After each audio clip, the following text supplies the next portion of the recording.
My name is Jane, and I am Andrew King's wife. Today I'm here to just share my testimony of how I've come to know the Lord in a greater way and how He has been leading me and guiding through my whole life. When I was a kid, I grew up, my parents were different religions. My mom was part of the RLDS church. She grew up RLDS, and my dad is LDS. He's a Mormon. So they have a lot of similarities, but also a lot of differences. And so as kids, sometimes we go to a Mormon church, sometimes we would go to a Restoration church. And that's because we moved around quite a bit. So it sort of depended on where we were living at the time as to where we went to church. And so I got a pretty good understanding of differences early on. I knew very early on that I wanted to be baptized and that I wanted to be baptized in the Restoration. But having parents that were different religions, it was kind of like if I were to choose a baptism, choose a church, then I was choosing one of my parents over the other. And I just wanted to say a couple things here before I really get into it. The Lord has been important to me all my life, and I couldn't tell you why. I don't know. He just always has been. From a very early age, it was something I cared about. You know, I'd be sitting in church on the floor. I remember looking up at the adults and thinking, you know, they can understand what the preacher's saying, but I'm a kid and I can't understand yet, but someday I'm gonna know what he's saying, and I'm gonna be able to sit through church on the pew listening, and I actually looked forward to that kind of time in my life. I most especially would say I really loved the hymns and the songs, the primary songs we would sing at Mormon churches, and it was just something that truly spoke to me from my youth. And so that was always a major part of what I felt was church going and religion. When I was about 11, we had moved to Kansas City, to Independence, and I was not going to a church. My parents weren't really attending a church, and I would sneak into my parents' room on Sunday mornings where I knew there was a little Bible book for children, and I would read one of the chapters in that book just because I needed something on a Sunday. And I don't know, looking back, I think what a strange child I was that I would do it in secret, and that it was so important to me that I had to do it every week at least. I had to learn something more about Jesus. And so I just thought that you know, these things, these little goals that I had in life, you know, from the very start, it was just important to me. Fast forward a little bit, we weren't going to church for a very long time, and so when I turned 18, we weren't plugged into any sort of church. I had obviously other things on my mind. I was starting college, you know, I was looking for a career of some kind, and you know, these things were in the forefront of my thoughts and in my minds. And so when I turned 18, I just didn't get baptized. It wasn't a major thing in my life at that time. However, in college, I did a lot of exploring with any sort of religion I could get my hands on, really. I attended a lot of the Campus Christian Fellowship activities, which would just be your regular Protestant, non-denominational type things, which is where I learned for the first time about Song of Solomon.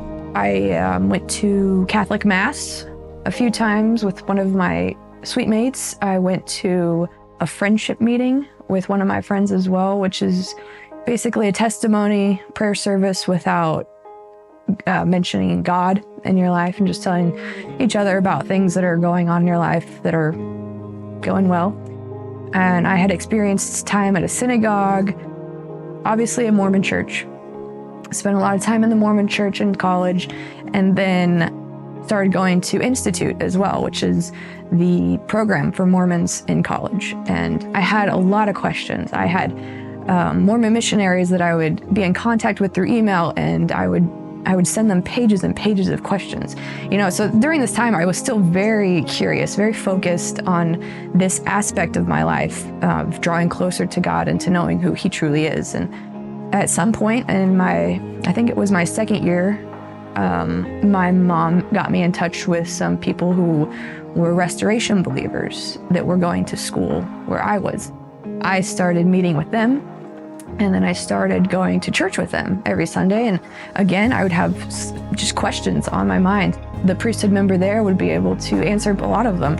I mention this because through that group of people, I was able for the first time in my life to go to camp.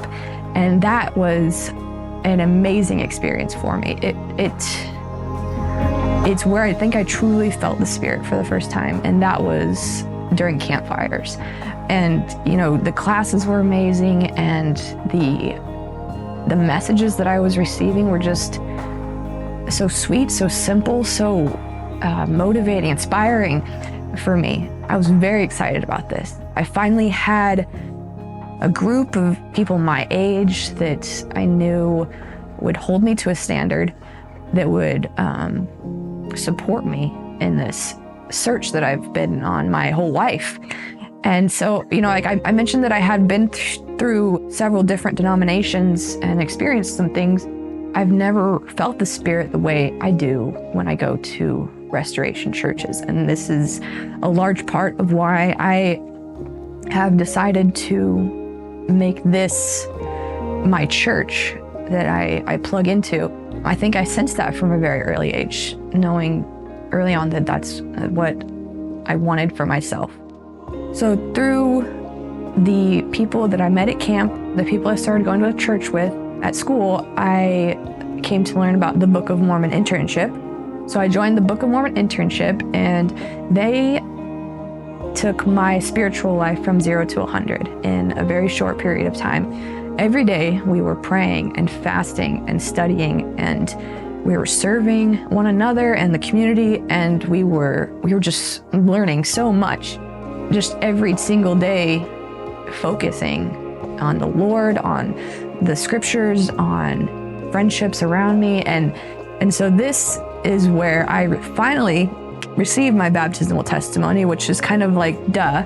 But this whole time, I've been going to church and meeting with people, but I hadn't been baptized yet. And it was kind of like a slap in the face one day. And I won't go into the whole testimony, but I was praying that I would be able to receive God's Spirit more fully. I wanted to be completely immersed in Him. The two words that came to my mind, bam, was get baptized. And I was like, of course, I am not baptized yet. It kind of hit me like, Jesus Christ Himself was baptized, immersed in the waters, and He has told us to follow Him. So it was my turn to do that. And I wanted to devote my entire life to Him. I was baptized in September, and 2 days later, I began my career. And so really it was the perfect timing to be baptized, because I remember still that feeling. I was 22 years old, so it's still fresh in my mind of just being lighter than air. When I walked out of that church, I just felt complete joy and peace in an extent that I have not felt to this day since then. But I knew that it was true. I knew that what I had done was exactly in the Lord's will. So I began my career as a flight attendant, and I was a flight attendant for 9 years. During that time, I moved to another city. I moved to Cleveland, and I'm not gonna say that throughout my whole life I haven't had doubts, I haven't had troubles, I haven't had struggles that have taken me away from God, but this was to a whole other level. The whole world was now open to me, and I'm glad that I had that foundation, that protection even, of the Holy Spirit. After a couple of years, I just felt that I needed to go back to Kansas City, and I really, really did not want to. I knew that it was where I needed to be, that I needed to be back in the center place, and I felt like God was calling me to return, and so I moved back to Kansas City quite reluctantly, but this is where I really came into touch with Outreach Restoration Branch, which is where I attend now. For the longest time, I went to church, but it was just sort of out of obligation. The world had already really weighed heavy on me at this time. And I went because my mom was going there, and that also is a whole other testimony of how we both came to attend Outreach, but it was exactly where I needed to be. And through Outreach, I met my husband, and we have a testimony about our marriage that is pretty special, I think, and it wasn't easy for me to do, but it was another thing that the Lord called me to. And now we have a son, and we have a church family that is so supportive, so wonderful, so kind to us.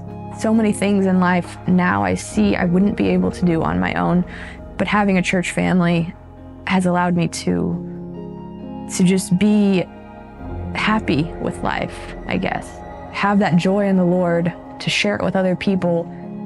You know, this is my testimony. I want to just give God the praise and honor for how I see him in all aspects of my life, how he has directed me and protected me all along. And I know that this isn't everybody's story. A lot of people just have a complete turnaround in life, how they were, it's like Paul, they were just sinning, and then they had that moment where God speaks to them and they turn everything around. My life was more like an ultra marathon where he was always there, he was always important. And now I get to be in his church. I get to be married to someone who's in his church, and we get to raise our family in Zion. And that, if I look back now, that's exactly what I always wanted. I am living my dream, and I just wish to give the Lord all the credit and thank him. I wouldn't be here without him. Let every tongue